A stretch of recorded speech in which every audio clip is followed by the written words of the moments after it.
Imagine holding a secret that could instantly end the suffering of the people you love most. Right. A secret that would just dry their tears in a single heartbeat. Exactly. Now imagine choosing to sit in the dark and watch them weep simply because keeping that secret is, well, it's the only way to win a brutal war. That's a terrifying thought. It really is. So turn down the lights and settle in, because today in this deep dive, we are stepping into the quiet, paranoid rooms where the survival of an entire nation relies on a leader's willingness to be absolutely ruthless with the truth. Yeah, we are looking at the anatomy of a secret rebellion, the cold calculus of geopolitical logistics, the psychological toll of weaponized grief, and a conflict that stretches to the very edge of ancient magic. Which is just fascinating. For those of you joining us, our source material today is from Chasing Death, episode 37, The Alliance in Silence. And the situation we are analyzing today is really a masterclass in strategic patience. I mean, we are tracking a faction from Nineveh reeling from the destruction of their homeland by the Babylonian Empire under Nebuchadnezzar as they try to secure an alliance with the Kingdom of Yemen. Right, and the centerpiece of this entire geopolitical chess match is a young prince. Yes. He has just been rescued from the slaughter in Nineveh. We have three key figures who have just survived a harrowing escape. There's Zayn, the chief strategist. A brilliant mind. Truly. Then there's Yurka, his fiercely loyal companion, and of course the prince himself. I mean, the dust of the road is literally still clinging to their robes as they arrive at the sun-bleached royal palace of Yemen. Yeah, and for the first time in weeks, shielded by the elite guards of King Hammurabi, the prince is physically safe. But physical safety is merely the baseline here, isn't it? Oh, absolutely. The psychological burden of their escape is really just beginning to crush them. Yurka is completely weighed down by the knowledge of what they left behind. Because back in Nineveh, the queen and a key figure named Kanu are in absolute agony. Right. They believe the prince, the future of their nation, was murdered in the invasion. Their entire world has collapsed. And Yurka feels this overwhelming, entirely human desperation to send word back home. He wants to scream from the rooftops, "The boy is breathing! We have him!" Which is the most raw, understandable impulse in the world. You want to end that suffering. You want to give your people hope. Yeah, but Zayn, who has seen the exact same haunting despair in the queen's eyes, physically and metaphorically, stops him cold. He goes. He dictates that they will not tell the queen. And more surprisingly, they aren't even going to present the prince to King Hammurabi right now.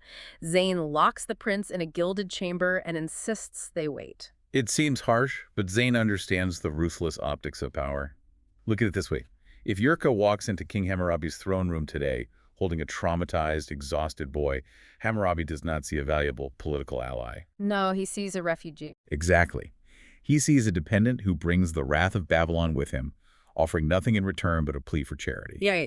In the brutal mathematics of statecraft, a rescued prince without an army is a massive liability. Okay, let's unpack this for you listening. Think about this in the context of, pitching a massive, ambitious startup to a notoriously cutthroat venture capitalist. That's a great analogy. Right. You don't just walk into their sleek boardroom with nothing but a great idea, in this case, the prince, and ask them to fund your survival. You look weak. You look like an unmitigated risk. Exactly. Hammurabi is not running a charity. He is running a kingdom in the crosshairs of an empire. So you wait until you have leverage. You hold back until you can walk through those doors with your lead engineer, a working prototype, and concrete proof that your operation can scale.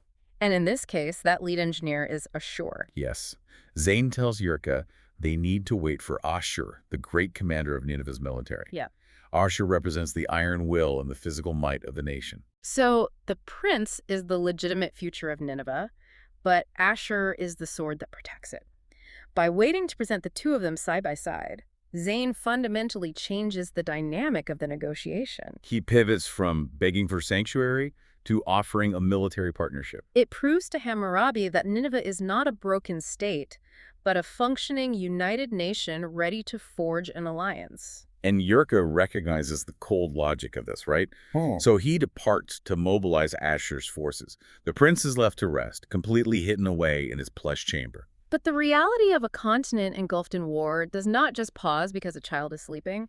The violence of the outside world intrudes directly into the heart of Hammurabi's court. which provides Zayn with a deeply unsettling opportunity. Oh, it really does. The atmosphere in the palace shifts from quiet strategy to just visceral tension. Yeah. Hammurabi is holding court in the Great Hall when 7 prisoners of war from Nineveh are dragged in. I mean, these are soldiers captured by Nebuchadnezzar's forces in Babylon who somehow managed to break their chains and flee toward Yemen.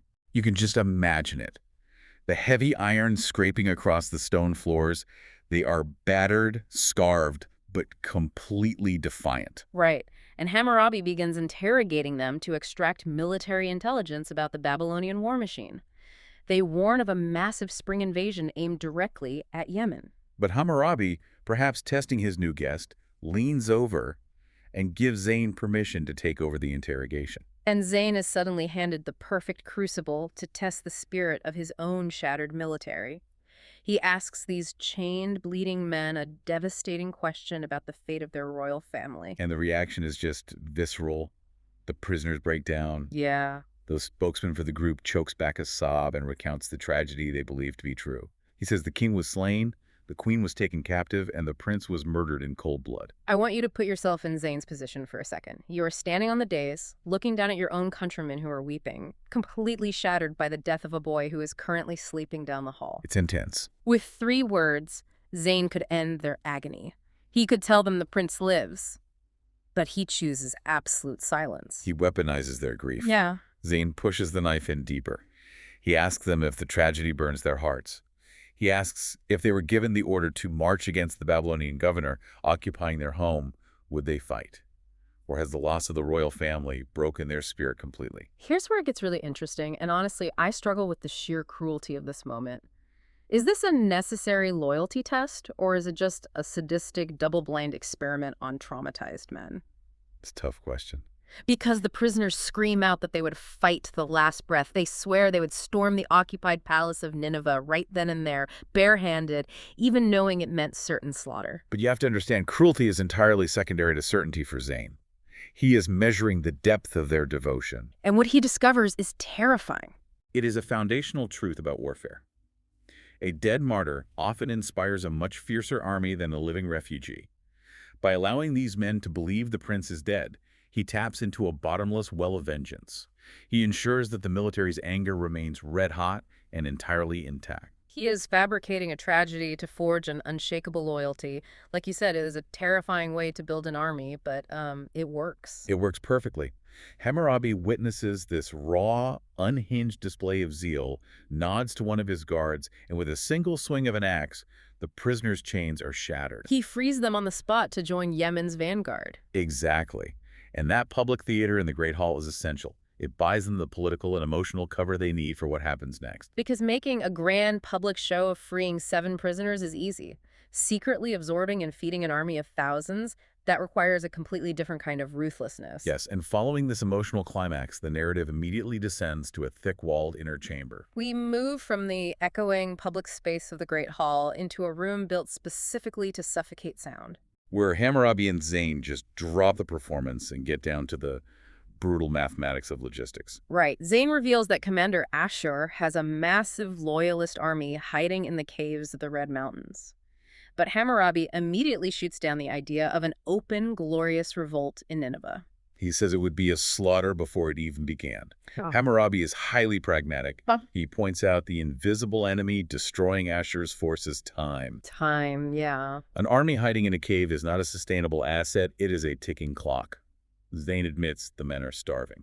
Which brings us to a fundamental economic reality of conflict, encapsulated perfectly by Hammurabi's observation. He says, an army is a beast that must be fed by the treasury of a nation. It's such a striking line. It really is. Let's expand on the physics of that for a moment. An army is a metabolic engine. It burns through grain, it burns through gold, and it produces nothing of economic value in return. It only consumes. Right. If that army sits in a cave, it starves, the men scatter, and Nineveh's greatest remaining advantage just dissolves into the desert wind. Zayn knows this, so he proposes a plan that borders on insanity. Merge Ashur's entire starving army into the vanguard of Yemen's military forces. And shockingly, Hammurabi actually agrees to take on the crushing financial burden of feeding a foreign army. which is a massive risk to his own kingdom's A stability. huge risk. But he demands absolute airtight secrecy to avoid triggering widespread panic among his citizens.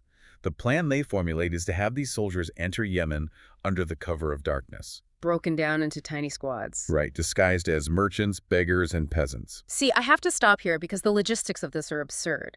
You are talking about pulling a Trojan horse maneuver on your own capital city. It is incredibly bold. You are sneaking thousands of traumatized foreign soldiers right under the noses of your own citizens. How do you silence an entire army? It's difficult. I mean, these men walk with a military gait. They have the posture of soldiers. How do you forge enough trade documents to explain a sudden influx of thousands of peasants who all happen to be in peak physical condition?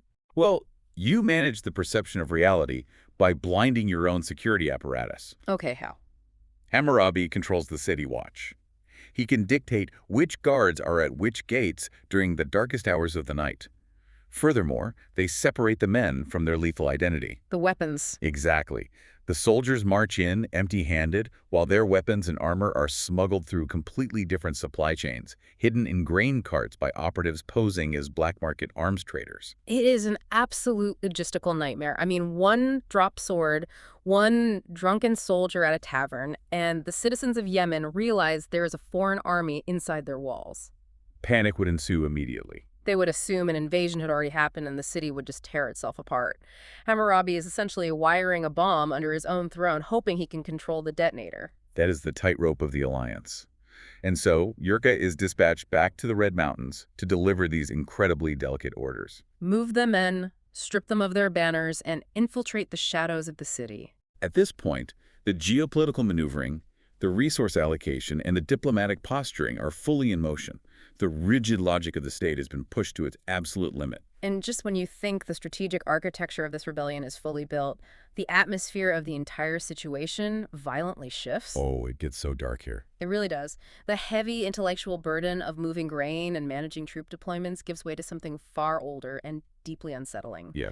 Yurka leaves the city. Zayn is finally alone in his quarters.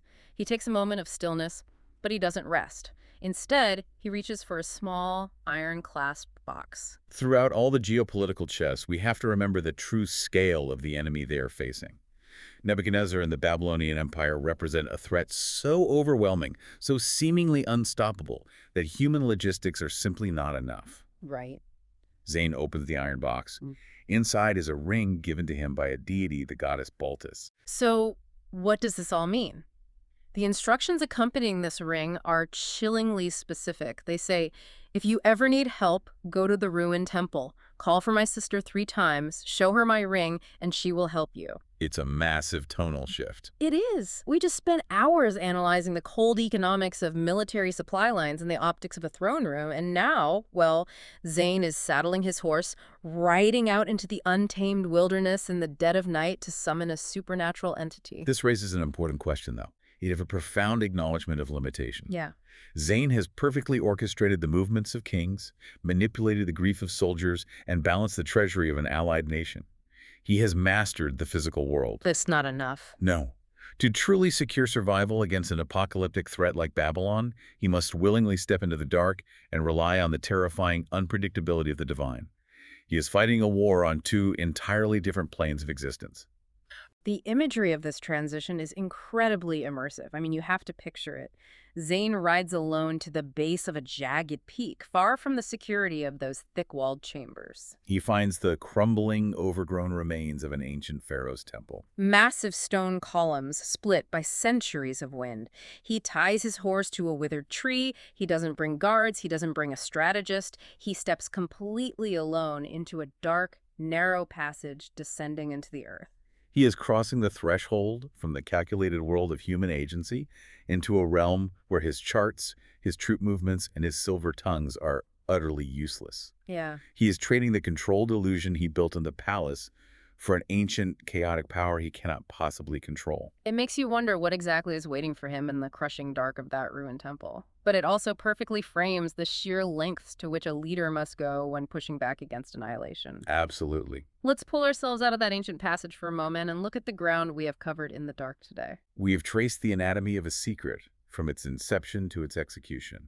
We started behind the sun-bleached safety of Yemen's high walls, analyzing the profound restraint required to weaponize a mother's grief. We watched a brutal theater of loyalty unfold in the Great Hall, where chains were broken only after hearts were intentionally shattered. Then we sat in hushed, thick-walled chambers calculating the metabolic cost of a hidden army, resulting in the silent, disguised infiltration of an allied city. And finally, we followed a solitary rider to the threshold of a magical ruin. If there is a unifying thread through all of these maneuvers, it is the devastating power of controlling information. Zayn survived and positioned his nation for an alliance not by what he revealed, but by what he systematically withheld. It's so true. So, for you listening, whether you are managing an impossible corporate merger, navigating a high stakes negotiation, or trying to understand the mechanics of global alliances, the lesson remains the same. The most powerful moves you make are often the ones that absolutely nobody else sees you making. Knowing when to speak is a skill, but knowing when to let silence do the heavy lifting is an art form. Beautifully said. But we must also recognize the inherent danger in that architecture. An alliance built on a foundation of withheld truths is incredibly fragile. Oh, without a doubt. Controlling information always comes with a delayed, often compounding cost. The secrets you bury in the dark eventually have to meet the light of day. Which leaves us with a lingering, volatile question to ponder as we wrap up this deep dive. Think back to those prisoners weeping in the Great Hall. Think about the thousands of starving soldiers hiding in the caves of the Red Mountains, preparing to march in the shadows. Right. They're willing to march to their certain deaths because they are fueled by the belief that their beloved prince was murdered.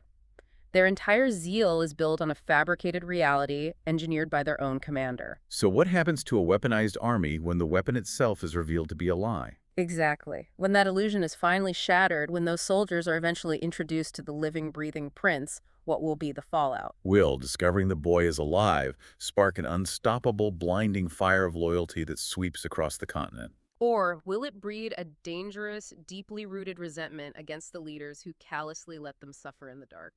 We will leave you to ponder that in the silence.